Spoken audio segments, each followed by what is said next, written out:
and welcome back to Mundo Monday's Monster Month! You'll see that I am wearing my mask to keep everyone safe from germs, but... What is that? Don't worry, it's just me wearing a mask too. It's to keep everyone safe from evil spirits or bad guys. I can put on a mask and pretend I'm someone else. Someone scarier who can say, "Stop doing that bad thing!" But you don't really become that thing just by putting on a mask, right? No, it's just a costume. Are you sure? Positive. Because in many cultures, a mask can be a very powerful thing. This is not a powerful thing. You're probably right. But in West Africa, certain masks are taken much more seriously. They are carved to represent particular ancestral spirits, or the spirits of concepts like beauty or strength. These masks are only worn at special celebrations and ceremonies, and are only worn by men in a very secret club. No one is supposed to know who's wearing the mask. And it doesn't matter who's wearing the mask in the masquerade, because, they say, the spirits each mask represents come and take over. So it is not just a person wearing a mask, it's the spirit of the masquerade itself. But it's not meant to be scary unless you have been doing bad things. The spirits have come to protect and help the people. And it's just like you said, they have come to scare away the bad guys, or to make the bad guys start doing good. Stop doing that bad thing! Still, I don't want to mess around with a West African masquerade spirit. Author Nadia Okorafor is American, but her parents are from Nigeria, and she's been to visit her family in Nigeria often. So she incorporates Nigerian culture into her books, particularly Igbo culture, one of the hundreds of native languages spoken in Nigeria, where the official language is English. She incorporates Igbo culture into her fantasy and science fiction books for people of all ages, mostly for adults. But my kids and I loved her Akata Witch series, which is written for sort of younger YA. It's very scary, definitely for at least, say, a brave 11-year-old, or my 10-year-old at the time who has a morbid fascination with scary things, but she's a little different.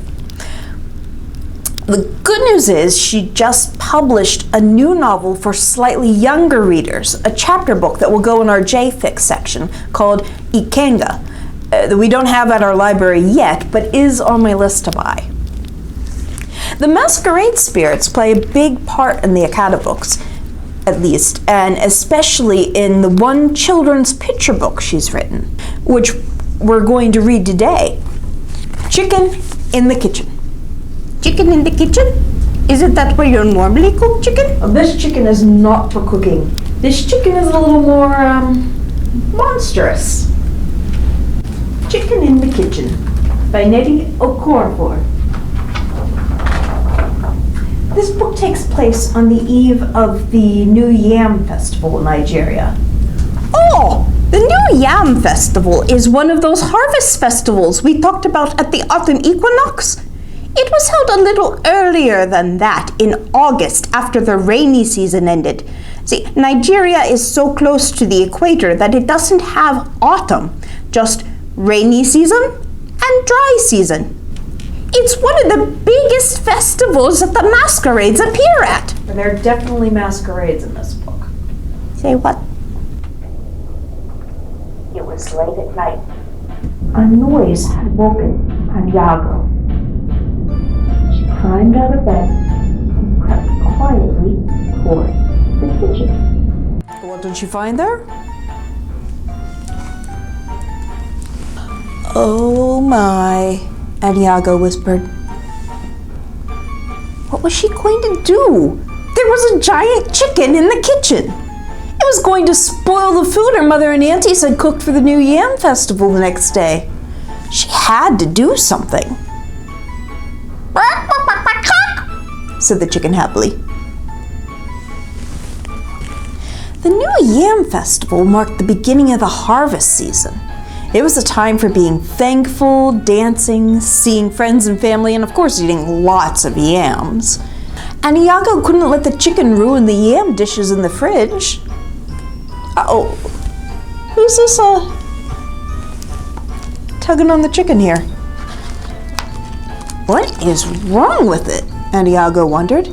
The chicken was causing a lot of mischief. And Iago wished she knew where her friend the woodwit was. He was a nature spirit. He would know what to do. Where do you think the woodwit could be? And Iago tried to muster up some courage. I'm going to just tell it to leave. Or maybe not. It was time to get help from the woodwit. Where is it? And Iago wondered. The woodwit could travel through anything made of wood. Could be almost anywhere. Maybe it was playing outside in the coconut trees. If so, she would never be able to find it. Are you in there? And Iago called. There you are, and Iago said. There you are, the woodwit said. It left. You have a chicken in your kitchen. You want to get rid of it. How do you know? Oh, I know everything that the wood knows, the woodwit said. And Iago didn't understand what the woodwit meant, but that didn't matter. The woodwit was always saying odd things like that. Will you help me? Well, sure, I love being helpful. It looks quite annoyed, the woodwit said. Whatever have you done to it? I didn't do anything, and Iago insisted. How can I make it leave? Ask it, the woodwit said. But ask it in Chickenese. But I don't speak Chickenese, cried Iago. Say, buck, buck, cluck, the woodwit suggested. But you have to say it just right. It burst out laughing, amused with itself. And Iago lifted her chin, clenched her fists, and said, Hello! The chicken flashed the sunniest, shiniest, sweetest smile Iago had ever seen. Then the woodwit began to hum. It sounded like 3 voices and a soft drum beat. It was with the sound of the drum beat that Iago understood. How had she not guessed it? This was more than a chicken. Bark, bark, it said softly. It was asking her to dance. Later that night, when Iago finally went to bed, she smiled to herself. Her father had told her about the powerful masquerade spirits that came to participate in the New Yam Festival. Masquerades visited the community during festivals, ceremonies, and events. Some were spirits of the elements, like the land and water. Others were ancestors returning to dance, showing that death was a natural part of life. This one must have come for a midnight snack. At the New Yam Festival the next day, Iago ate several jam dishes and saw some of the biggest yams she had ever seen. But though she watched many wonderful masquerades perform, she did not see the chicken masquerade among them until...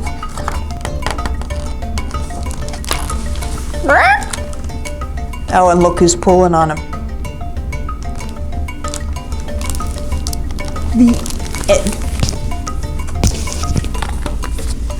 See?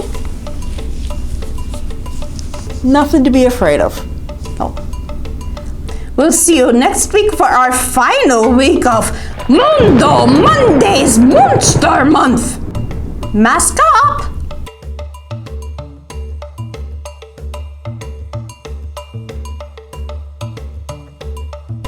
Mask up!